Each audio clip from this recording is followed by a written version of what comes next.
కరోతి వాచాలం పంగుం లంఘయతే గిరిం యద్భవతు సహనౌ భునక్తు సహ వీర్యం కరవావహై తేజస్వినావదీతమస్తు మా విద్విషావహై. ఓం శాంతి శాంతి శాంతి. గురువు గారి పాదాలకు మరియు జగద్గురు పరమాత్ముడు కృష్ణుని పాదాలకు నమస్కారం చేద్దామండి. ఈరోజు సంకష్ట, చూడండి ఎంత మంచి రోజు అని. ఈరోజు మనము 3వ అధ్యాయంలోకి ప్రవేశిస్తున్నామండి. 2 అధ్యాయాలు వినేసాము ఎలాగో. ఇప్పుడు 3వ అధ్యాయంలోకి వెళతామండి.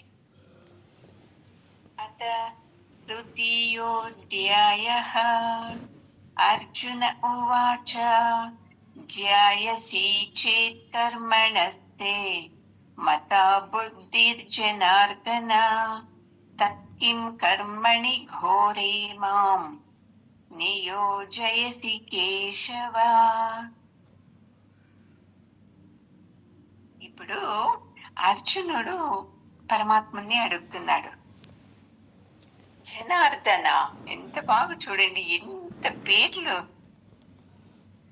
ఇప్పుడు నీవన్నావే జ్ఞానమే చాలా ముఖ్యము, కర్మానికింత జ్ఞానమే చాలా ముఖ్యము అని నువ్వు చెప్పావే. అలాగైతే ఇప్పుడు నన్నెందుకు ఈ కర్మ అంటే ఈ యుద్ధం చేయమని ఎందుకు నన్ను చెబుతున్నావు అని అడుగుతున్నాడండి. జ్ఞానమే ముఖ్యమైతే మరి ఈ కర్మ ఎందుకు, యుద్ధం చేసేది ఇవన్నీ? అలాంటప్పుడు నన్నెందుకు నువ్వు యుద్ధం చేయమని చెప్పడము? కేశవ ఒకతో ఏమన్నాడు? జనార్దన అన్నాడు. మళ్ళీ ఇప్పుడు కేశవ అని అంటున్నాడు. చూడండి, ఎప్పుడు అంతే, మనము ఎవరితో మాట్లాడినా అంతే వాళ్ళతో మనం ప్రేమగా ఆత్మీయంగా మాట్లాడాలి. చూడండి, ఎంత తప్పులు తిద్దినా, తప్పు చేసినప్పుడు అంతే వాళ్ళని కోపంగా చెడ్డ మాటలు అనకుండా ఇలా ముద్దుగా మాట్లాడాలి. చూడండి ఎంత బాగా ఉంది. చూడండి, జనార్దన అంటే అందరినీ నీవు కాపాడేవాడు, సంరక్షించేవాడు అని. ఇంకా కేశవ అంటే చాలా సుందరమైన వెంట్రుకలు కలిగిన వాడు అని. కృష్ణునికి ఎంటికలు చాలా నల్లగా, ఒత్తుగా, రింగిలుగా చాలా బాగుంటుందంట. అందుకే కేశవ అని అంటారు. ఇంకొక అర్థంలో కేశి అనే రాక్షసుని సంహారం చేసినందుకును కేశవ అని అంటారండి. ఏది అన్నా కానీ చూడండి, అర్జునుడు అంత బేజారైతేను, నీవు ఇలా అన్నావే, జ్ఞానమే ముఖ్యమన్నావే, ఇప్పుడు చూస్తే ఈ కర్మనే ముఖ్యమని. కర్మ అంటే పనులు. ఇప్పుడు ఏం పని చేయమంటున్నాడు? యుద్ధం చేయమంటున్నావే, ఇది సరేనా నువ్వు అని ఎంత బాగా అడుగుతున్నాడు. చూడండి, అది ఏమంటున్నాడు తెలుసా? ఈ పని అన్నాడు, ఈ ఘోరమైన పని. ఎందుకంటే ఇతనికి ఇష్టం లేదు కదా యుద్ధం చేయటము. అందుకు ఈ ఘోరమైన పని అయినా యుద్ధం చేయడమని నన్ను ఎందుకు నీవు ప్రోత్సహిస్తున్నావు? ఇది తప్పు కదా కేశవ అని అడుగుతున్నాడు. చూడండి, అందుకే మనము ఎప్పుడు మన మనసు ఆనందంగా ఉండాలి. చూడండి, అప్పుడు మన దేహం ఎలాగవుతుంది? పుణ్యమైన శరీరం అవుతుంది.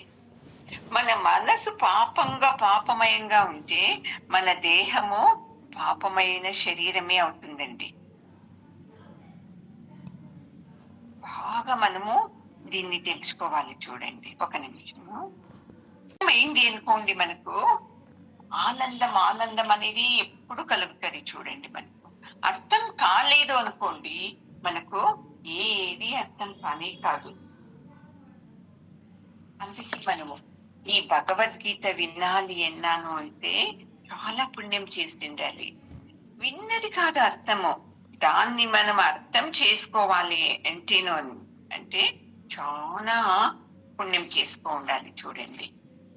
అందుకని ఇప్పుడు పరమాత్మని అర్జునుడు ఈ ప్రశ్నించే మూలకంగా 3వ అధ్యాయము శురువైతా ఉంది. అందరి జా అని దాన్ని జ్యాయసి అంటాం చూడండి. జా అంటే అందులో నీవు ఉండు అని. మరి చూడు, పరమాత్మ నీవు అన్ని జీవుల జననానికి మరణానికి కారణం కదా. మళ్ళీ అందరి కర్మలు నీవేనే కడిగేవాడివి.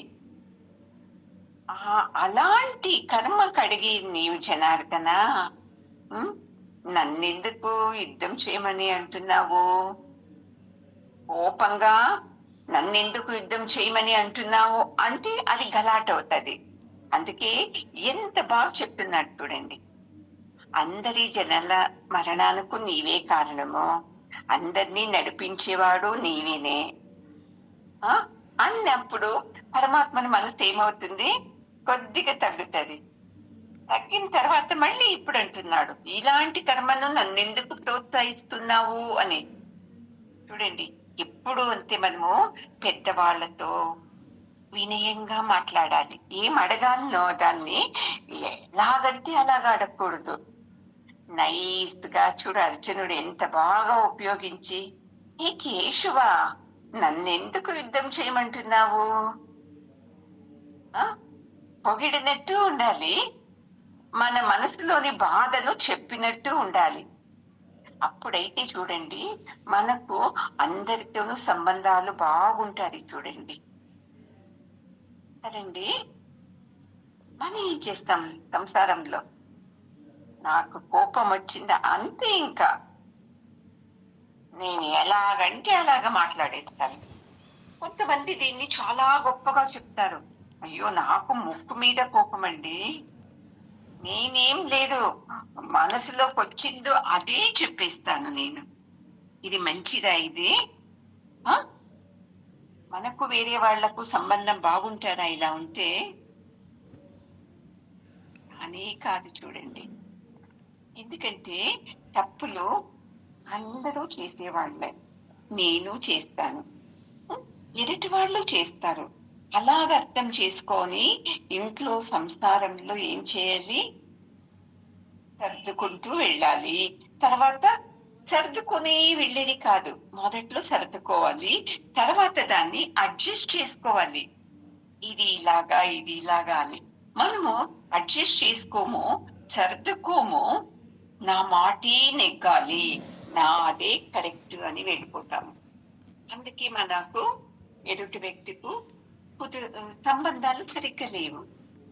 ఇలా ఎప్పుడైతే ఈ భగవద్గీత జ్ఞానంతో మనము సహనం తెచ్చుకొని మనం ఏం చెప్పాలో అది చెప్పాలి. మనము ఇప్పుడు ఏం చేస్తున్నామంటే కోపంతో ఏది చెప్పాలో దాన్ని ఎక్కువే చెప్పేస్తున్నాము. అది కాదు జీవితం అంటే. ఏ సందర్భంలో ఏం మాట్లాడాలి, ఎప్పుడు భయపడాలి, ఎప్పుడు భయపడకూడదు, ఇది చూడండి జీవితము. ఏ టైంలో ఏది మాట్లాడితే మంచిది, ఏ టైంలో ఏది మాట్లాడకుండా ఉంటే అది మంచిది, ఇది తెలుసుకోవాలి. మనము ఎక్కువ ఏది మాట్లాడతాం చెప్పండి?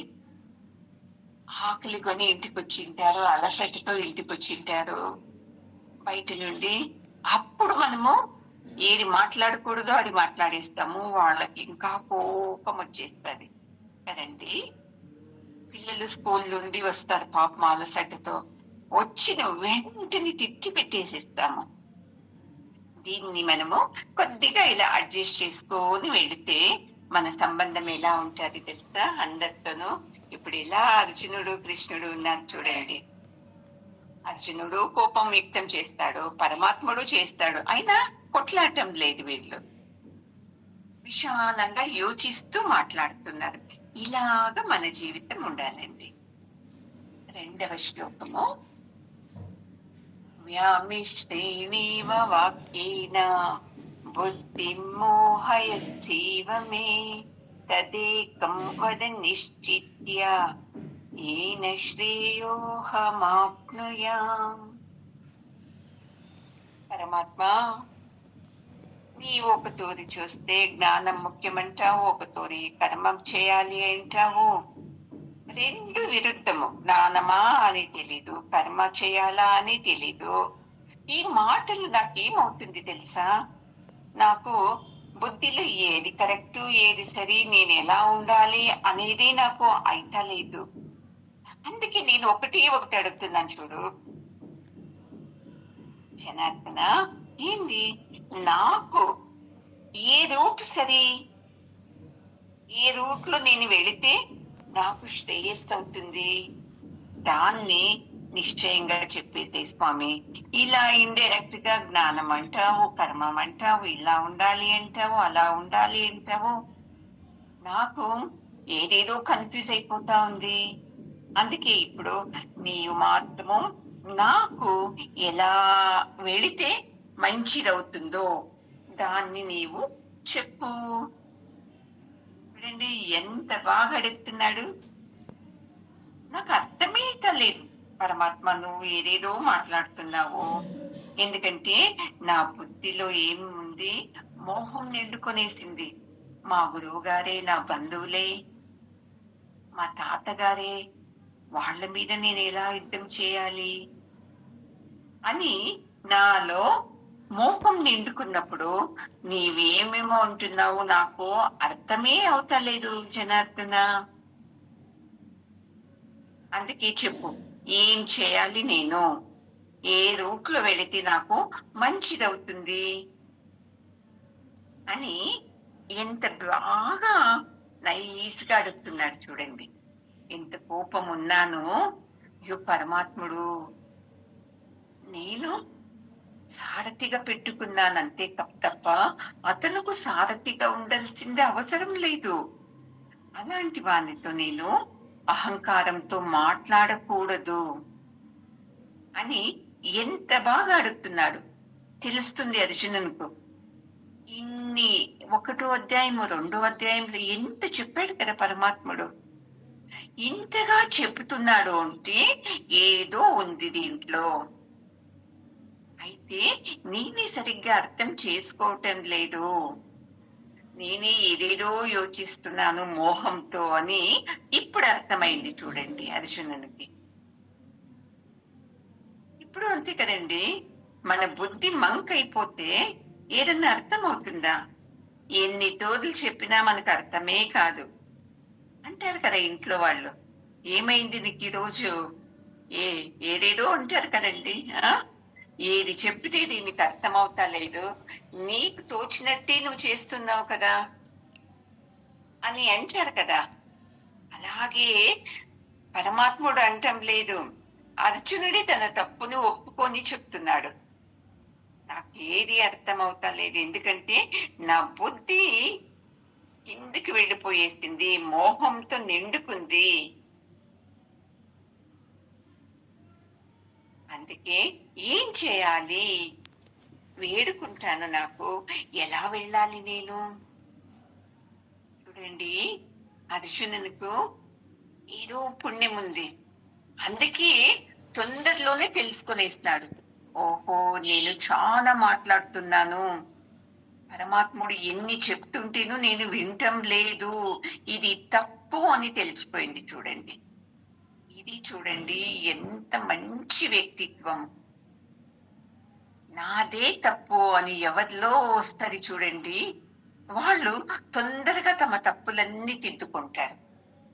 ఎవరైతే నాది కాదు ఎదుటి వ్యక్తిదే తప్పు, నేను కరెక్ట్ గా ఉన్నాను అంటే వాళ్ళు జీవితం అంతా కొట్లాటతోనే గడపాల్సి వస్తారు. చూడండి అర్జునుడు మహాపుణ్యంతో అతను కొట్లాటకు వెళ్ళిపోకోకుండా, యుద్ధం చేయను అని వెళ్ళిపోకోకుండా పరమాత్మనే అడుగుతున్నాడు.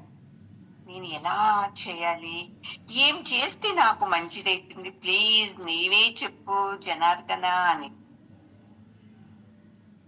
మనకు ఏది మంచిది అని తెలీదు.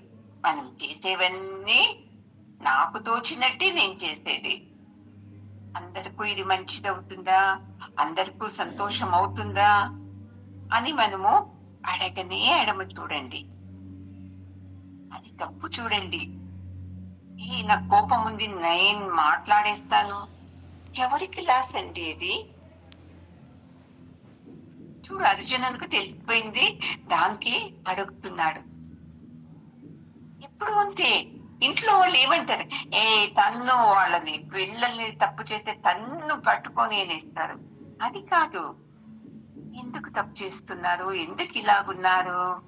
వాళ్ళు ఇలా అడ్డంగా చేసేదానికి ఎవరి కారణము? ఇవన్నీ యోచించేయాలి కదండి. ఇంట్లో భార్య ఎందుకు తప్పు చేస్తే నీ భార్యని బాగా అడిగేస్తే ఏం భయపడద్దు, తిట్టేసేయి అని అంటే ఏముంది దాంట్లో? ఒక నిమిషంలో తిట్టేసేయచ్చు. మీ భార్యని అర్థం చేసుకోవాలి కదండి మీరు. అవును, ఎందుకు ఈమె ఇలా మాట్లాడుతుంది, సరిగ్గా ఈమె మాట్లాడేది అని ఎప్పుడు అనుకోము. భర్తను ఉంది ఎందుకు ఇలా మాట్లాడతాడో అని యోచిస్తామా మనము? చేయము. మన దృష్టితోనే యోచించేసి నా భార్య సరిలేదు, నా బిడ్డలు సరిలేదు, మా అత్త సరిలేదు, నా భర్త అసలు సరిలేడు, ఇలా మనని ఫిక్స్ అయిపోయేసి ఒకే కోణంలో కురుక్షేత్ర యుద్ధం చేస్తూనే ఉంటాం మనము. 18 రోజులు కౌరవులు చేశారు. మనం ఎంత ఆయుస్ అడుక్కొచ్చామో అన్ని సంవత్సరాల వరకును ఒకరి మీద తప్ప ఒకరి మీద, వాళ్ళైతే వీళ్ళు, వీళ్ళైతే వాళ్ళ మీద ఇలా యుద్ధం చేస్తూనే వెళుతూ ఉంటాం మనము. అందుకే మనకు ఆనందం లేదు, ఆరోగ్యం లేదు.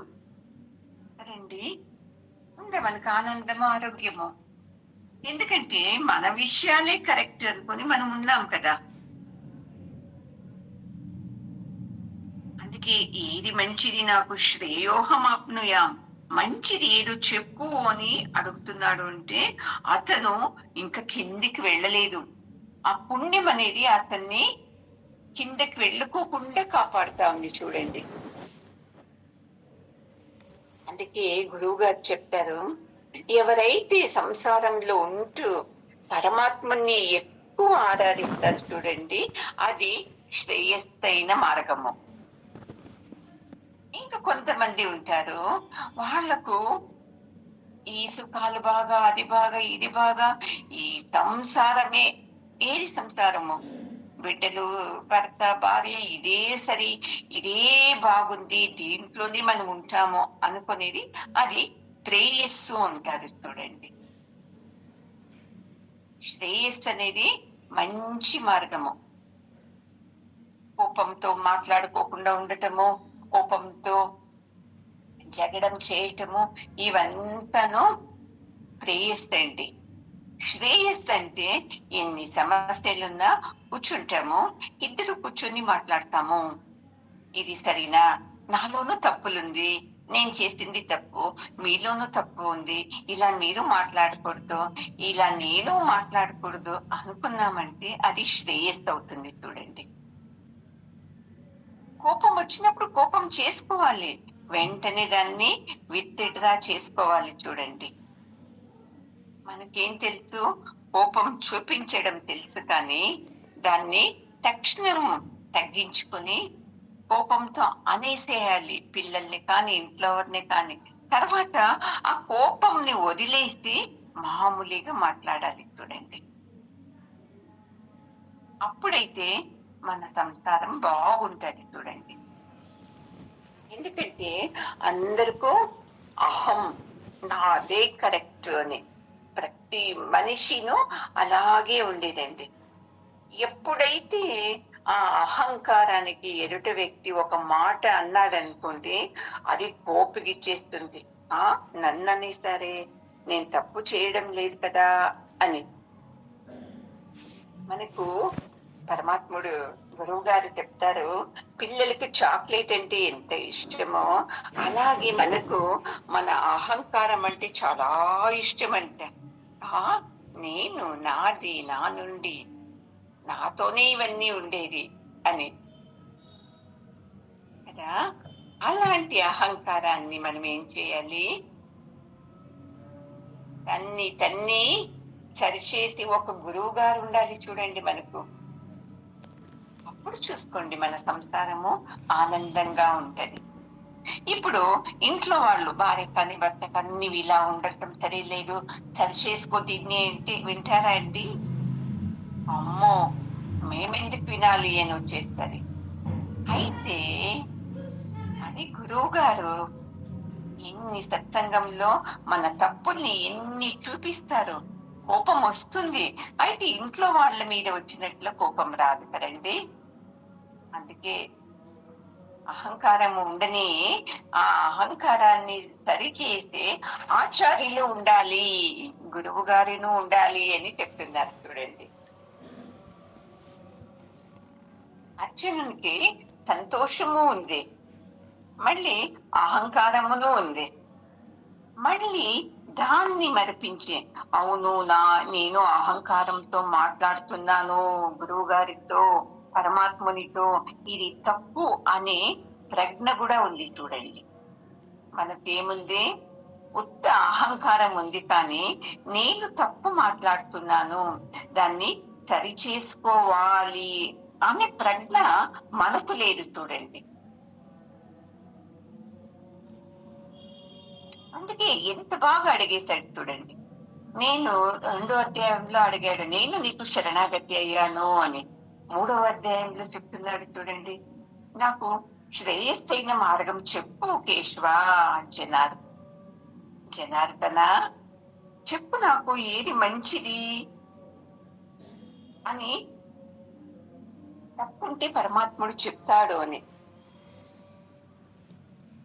అంతటి నిర్భయత్వం మనలో ఉందా? గురువు గారు సరిదిద్దుతూ ఉంటే, గురుదేవా నన్ను ఏ తప్పులున్నానో మీరు బాగా తన్ని సరిచేయండి అని చెప్పుకునేంత శరణాగతి ఉందా అండి మనలో? అందుకే అర్జునుని గ్రేట్ భక్తుడు అనేది కృష్ణ అర్జున.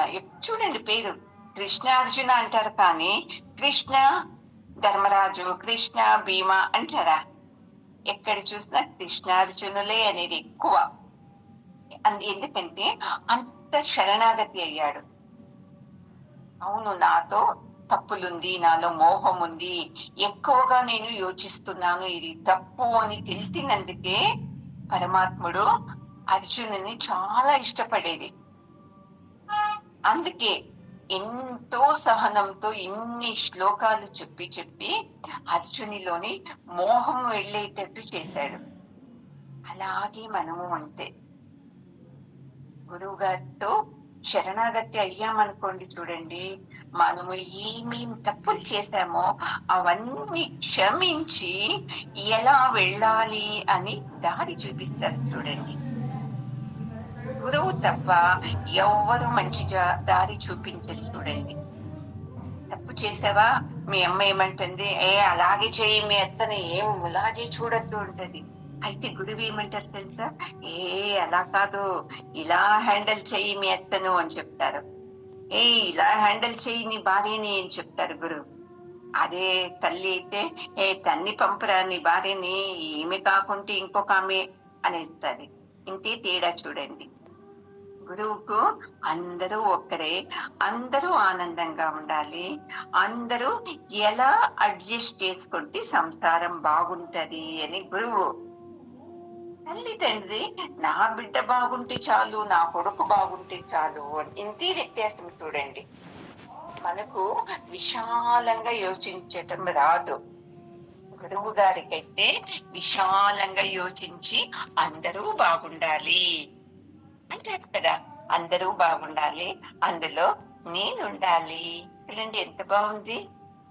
ఇలా ఉండాలి మనం. సంసారం అన్న తర్వాత మాటలు వస్తది పోతది, దాన్నే పట్టుకొని నువ్వొక్కడన్నావే, నువ్వు ఇలా అన్నావే, ఒక ఆమె కౌన్సిలింగ్ లో నాతో చెప్తది, 35 ఆమెకు పెళ్ళయి ఇప్పుడు 60 ఏళ్ళయింది. 35 సంవత్సరం కింద ఒక మాట అనేసిందంట వాళ్ళ మేనత్త. అందుకే నేను ఇప్పటికీ మాట్లాడనండి.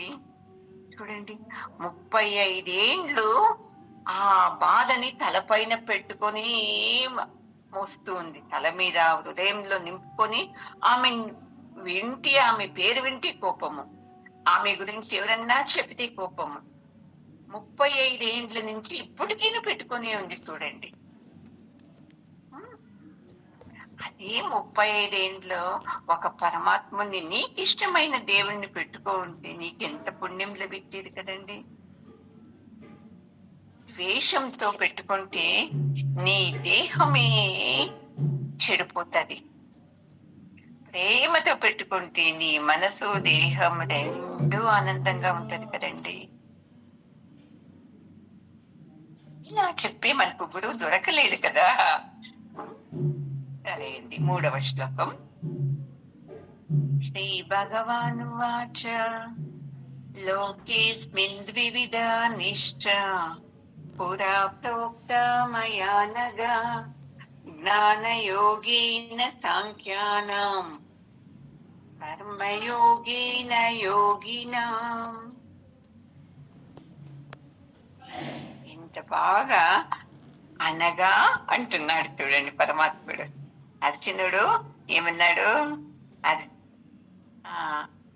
కేశవ అన్నాడు, జనార్దన అన్నాడు. ఇప్పుడు పరమాత్ముడు ఈ అనగా అనగా అంటే ఏం తెలుసా? ఏమి పాపం చేయకున్నవాడు నీవు అని. చూడండి ఎంత ప్రేమ పరమాత్మునికి. ఏ అనగా నేనే చెప్పానప్పా, జ్ఞాన మార్గము కర్మ మార్గము రెండును ఉన్నవి అని నేనే చెప్పాను. దాంట్లో ఏమి లేదు, ఇదే సరి ఇదే సరి ఏం లేదు, 2 మార్గాల్లో నేనే చెప్పానప్పా అని ఎంత బాగా చెప్తున్నాడు. కృష్ణునికి ఏం తెలుసా? అర్జునునికి అంటే తన శిష్యుడికి నేను ఈ జ్ఞానాన్ని అందించాలి అని కదండి. అందుకే చెప్తున్నాడు 2 యోగాలు ఉండేది, జ్ఞాన యోగము కర్మయోగము అని.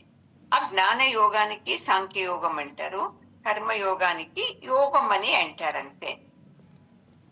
సాంఖ్య అంటే జ్ఞానం అని తెలుసుకోవాలి. రెండును ముఖ్యమే.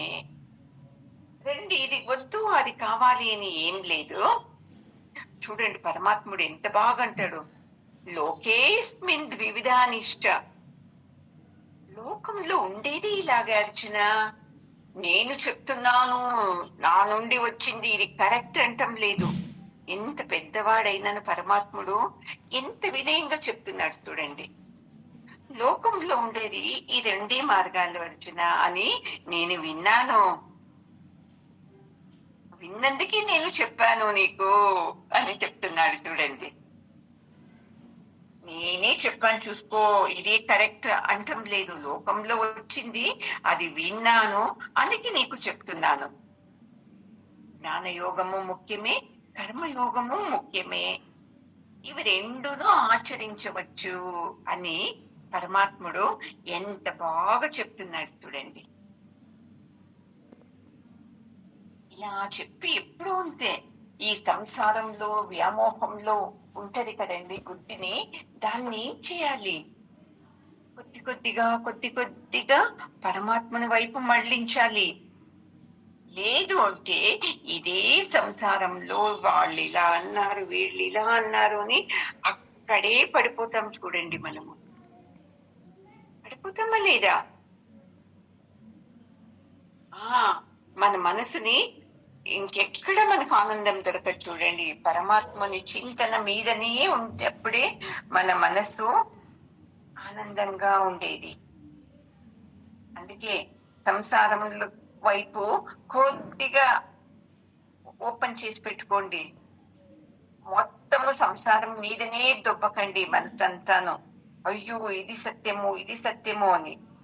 కొద్దిగా ఏం చేయాలి? అరే పరమాత్ముడు అనేవాడు ఉన్నాడు, అతని ఆజ్ఞతోనే ఇవన్నీ నడిచేది. అందుకే అతన్ని తెలుసుకోవాలి, ఈ పరిశుద్ధమైన తత్వంని నేను తెలుసుకోవాలి అని ఉండాలి. చూడండి సరండి. చూడండి, పాండవులు స్వచ్ఛమైన మనసులు. వాళ్ళందరూ పరమాత్మని చాలా ప్రేమించేవాళ్ళు, గౌరవించేవాళ్ళు.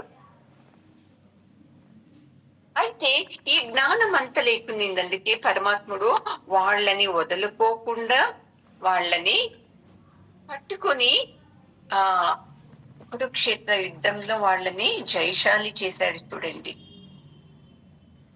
ఇలా మనం అర్థం చేసుకోవాలి పరమాత్ముని. లేదు పరమాత్ముడు అంటే మేము అడగటమో అతను వరం ఇచ్చేవాడు ఇంతే అనుకుందాం. మనం కాదు, మనలోని చెడు గుణాలని ఒక్కోటి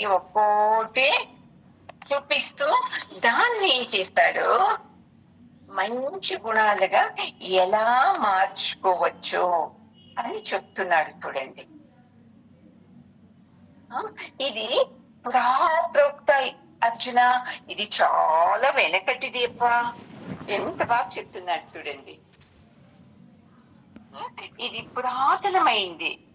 అందుకే ఈ కర్మని, ఈ జ్ఞానాన్ని రెండు చెప్తున్నాను. ఈ రెండును ముఖ్యమే, మళ్ళీ ఏమేని కాదు. కర్మయోగంలో భక్తి ఉంటది అంటే చాలా పూజ్యమైన వ్యక్తి అవుతాడు అతను. చూడండి, అలా కర్మయోగంలో భక్తి ఉన్న వాళ్ళు రామానుజాచార్యులు. చూడండి, వాళ్ళు రోజును 6 గంటల సేపు పూజ చేస్తూ ఉంటారంట. వాళ్ళకి అది ఏమి అనిపిస్తా లేదంట, అంత ఆనందం అంట అతనికి పూజ చేయటంలోనే. మళ్ళీ మహాత్మా గాంధీజీ వాళ్ళు కర్మయోగి. ఎప్పుడూ వాళ్ళు మంచిదే చేయటము వాళ్ళ స్వభావము. జనాలకంతా మంచి చేయాలి చేయాలి చేయాలి అని. చూడండి, మళ్ళీ ఇంకా జ్ఞానయోగం అంటే ఈ శాస్త్రం గురించి చెప్పటం, ఇది జ్ఞానయోగం. రెండు మంచిదే కదండి. అందరికీ మంచి చేయటము, పూజ చేయటము, ఇవన్నీ మంచిదే కదా కర్మలు. ఆ కర్మయోగము మంచిదే. ఈ జ్ఞానయోగము ఎలా జీవించాలి, మనము ఎలా పూజ చేయాలి, ఎలా ఉండాలి అనేది ఈ జ్ఞానయోగము మంచిదే అర్జున. అందుకే నీవు రెండు విను, నేను అన్ని చెప్తాను, నీకు ఏది కావాలి లాస్ట్ లో చెప్తాడు పరమాత్ముడు. నేనన్నీ చెప్పాను, నీకెలా అనిపిస్తే ఎతే ఇచ్చేసి తథాకురు, అలాగే చెయ్యి అని చెప్పేస్తాడు. మనం ఏం చెప్తాం, నేను చెప్తున్నాను ఇలాగే విను, ఇలాగే చెయ్యి అని మనం ఆర్డర్ చేస్తాము. పరమాత్ముడు అతను నేను చెప్పేది రెండు చెప్తా, అన్ని చెప్తాను, తర్వాత నీకు ఏది మంచిదైతే దాన్నే చేసి అర్జున అని ఎంత బాగా చెప్తున్నాడు. చూడండి, అందుకే ఇక్కడ పరమాత్ముడు అనగా అనేది ఎందుకంటాడంటే, అర్జునుడు చాలా మంచి వ్యక్తి, ఎవరికి అన్యాయం చేయటం లేదు, అధర్మంలోనూ నడవటం లేదు, అందుకే అనగా అని పిలుస్తున్నాడు. ఒకవేళ మనము తప్పు చేసింటే ఏముంటది, మనకు భయం ఉంటది కదండి. ఇతనుకు భయపడతలేదు ఇతను, అయ్యో నా బంధువులే మా వాళ్లే అని ఇలా యోచిస్తున్నాడు. నాకు యుద్ధము తప్ప నేను ఓడిపోతాను అని భయపడటం లేదు. అయ్యో మా గురువే, మా తాతనే, నా బంధువులే, వీళ్ళ మీద యుద్ధం ఎలా చేయటం. చూడండి, ఎంత మంచి బుద్ధి ఉంటే ఇలా యోచిస్తారు. అయితే చెడు బుద్ధి ఉండేవాళ్ళు ఎవరైతే నాకేంటి, వాళ్ళ మీద యుద్ధం చేయటమే నేను అని వచ్చేసేస్తారు. అందుకే అర్జునుకి భయపడతలేదు, ఇలా వ్యామోహంతో ఏడుస్తూ ఉన్నాడు. చూడండి, అందుకే అర్జును మీద చాలా ప్రేమ వచ్చింది పరమాత్మనికి. అందుకే అర్జున అనకుండా ఏ అనగా అలా కాదు నాన్న, ఇలా ఈ రెండు మార్గాలు మంచివే, జ్ఞాన మార్గము మంచిదే, కర్మ మార్గమును మంచిదే. మొదట ఉన్నింది ఇది లోకంలో, అదే నేను చెప్తున్నాను అని చెప్తున్నాడు చూడు. నేను చెప్తున్నానని కాదు, లోకంలో ఉంది, అది విన్నాను, నేను విన్నందుకే చెప్తున్నాను. సూర్యవంశం వాళ్ళు కర్మయోగాన్ని ఆచరించేవాళ్ళు. సాంఖ్యం అనేది చాలా పురాతనమైంది. దాన్నిను ఎవరు అభ్యాసం చేస్తారో వాళ్ళని జ్ఞాని అంటారు అర్జున. ఎవరైతే కర్మాని అంటే పనుల్ని దాన్ని ఇది పరమాత్మని సేవ అని చేస్తారో వాళ్ళు కర్మయోగి అవుతారు. ఎవరైతే ఈ జ్ఞానాన్ని అభ్యసించి వాళ్ళు జ్ఞాని అవుతారు, వీళ్ళు కర్మయోగి అవుతారు. అంతే అర్జున, ఇంకేది లేదు. అనగా ఇవి రెండును నీవును ఆచరించవచ్చు అని చెప్తున్నాడండి. పూర్ణమద పూర్ణమిదం పూర్ణాత్ పూర్ణముదచ్యతే పూర్ణస్య పూర్ణమాదాయ పూర్ణమేవావశిష్యతే. ఓం శాంతి శాంతి శాంతి. హరి ఓం. శ్రీ గురుభ్యో నమః. హరి ఓం. గురువు గారి పాదాలకు నమస్కారం చేద్దామండి. జగద్గురు కృష్ణుని పాదాలకు సాష్టాంగ నమస్కారాలు చేద్దామండి.